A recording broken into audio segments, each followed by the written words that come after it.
Hi, I'm Jodi Swanner, one of the worship leaders here at Refuge Ministries, and I'm here with another Lent devotional for you. The title of this devotional is If You Can't Believe, and it's based off the idea of what do you do when your faith is tested. Our scripture reference today is Mark 9, verses 14 through 29. I'm going to actually pick up in verse 17. This is right after Jesus asked the crowd of disciples and people that gathered, "What are you arguing over?" Starting at verse 17. One of the men in the crowd spoke up and said, "Teacher, I brought my son so you could heal him. He is possessed by an evil spirit that won't let him talk. And whenever his spirit seizes him, it throws him violently to the ground. Then he foams at the mouth and grinds his teeth and becomes rigid. So I asked your disciples to cast out the evil spirit, but they couldn't do it." Jesus said to them, "You faithless people, how long must I be with you? How long must I put up with you? Bring the boy to me."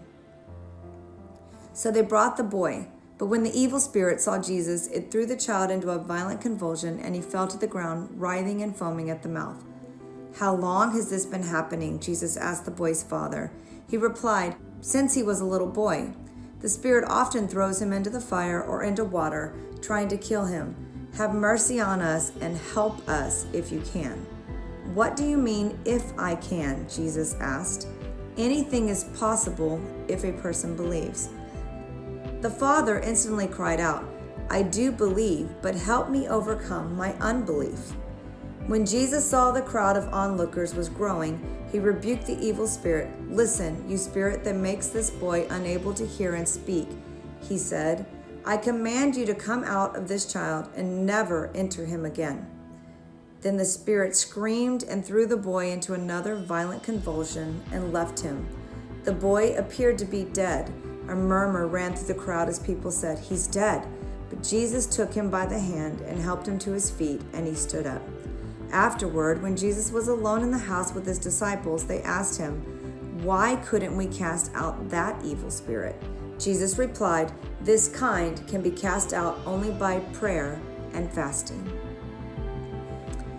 So a few chapters back, in Mark 6, verse 7, it says, Jesus called his 12 disciples together and began sending them out 2 by 2, giving them authority to cast out evil spirits. So what changed? What was different about this evil spirit over the other? What was different about this encounter? I want to suggest that the object of their faith had shifted. Rather than focusing on the authority giver, they were focusing on the authority that they had. Maybe a little pride was coming into this. What was their faith in? What is your faith in? Do you have faith that you're a really good prayer and so things happen? Is your faith in the talents and abilities that Jesus has given you? Is your faith in the preacher that has been sent to give you a good word or a challenging word for that matter? Or is your faith in Jesus Christ alone? When Jesus tells the disciples that this kind of spirit can only come out through prayer and fasting, I don't know that it's really so much about the spirit as it is a heart condition of the disciples, the heart condition of us.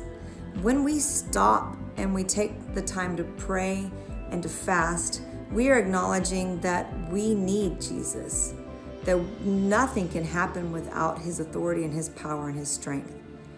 We need Jesus more than we need food itself. So as we enter this Lent season, as we continue in this Lent season, my question to you is, where is your faith located? Is your faith in Jesus, or is your faith in one of these other things that I mentioned? Father, as we come to you right now and we acknowledge that you are our hope, you alone can make a change in our situations. We know that you can and will do what is going to be best for us. Because we cannot see the whole picture, we trust. Father, when we look at you, we say, we know that you can do all things. We believe in you, but help our unbelief. Have a great day.